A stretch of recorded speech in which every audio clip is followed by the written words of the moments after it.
Good afternoon and welcome back to Child Psychology. I believe this is intro to week 7. We are progressing along, learning a lot of, or being exposed to a lot, discussing and thinking about a lot of different aspects of the psychology of children, how they develop. Remember, our focus is on the end result, the end point, which is how are we as adults and what is it about our childhood that has made us the way we are. So this last week we were able to check out a video of an expert, Dr. Amayam Bialik, who is an expert because she has kids. Yes, she's an expert on astrophysics or something like that. That's what her doctorate is in.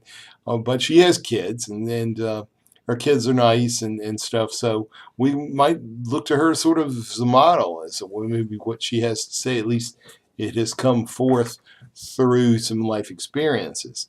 Our questions really were, what do you think? What do you think about this?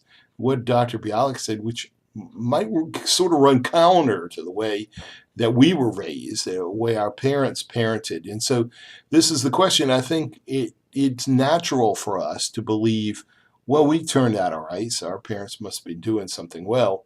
Or maybe you go the other way and say, well, I don't really like what my parents did. And so then the question comes up, maybe I would do it differently.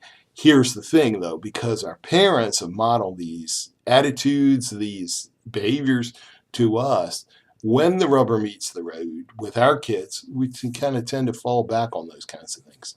So I just wanted to call out a couple of you made some really good points. Giovanni, you're talking about what I'm talking about, how parents tend to model to us. And in times of stress, you pointed out how in times of stress, it's very common for the parent to act a certain way, and that's the way the kids are going to pick up what to do.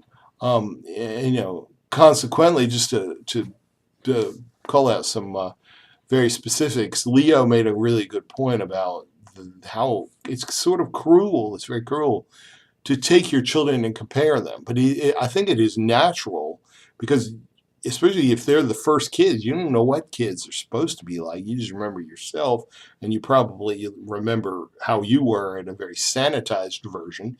So here, it's easy to look around and see other children, especially other children who are on their best behavior, and then at home your kids are not, and so it's easy to kind of come down on them because of that. Consequently, like Travis Parmley, you mentioned how important it is for children to know they're loved and accepted. Another specific area I think Dr. Bialik mentioned about, she didn't think it was important to teach manners. And Asia, you disagreed with that.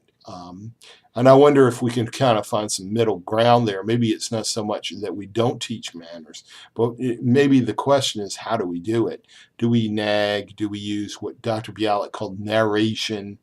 Do we go on and on? Or is it important to just say, hey, say please, say thank you, call her ma'am and him sir or whatever. Did y'all learn that? Say yes, sir, and no, sir, and yes, ma'am.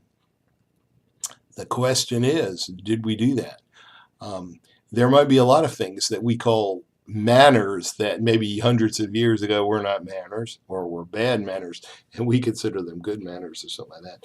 Anyway, just keep our minds open, and I hope you enjoy this next week. We're going to continue to explore this relationship between parent and child, and I think we're going to start getting into areas where we start to see other adults having that influence on the lives of children. And so you have a great week and take care of yourselves. It's good to see you, and I will see you next week.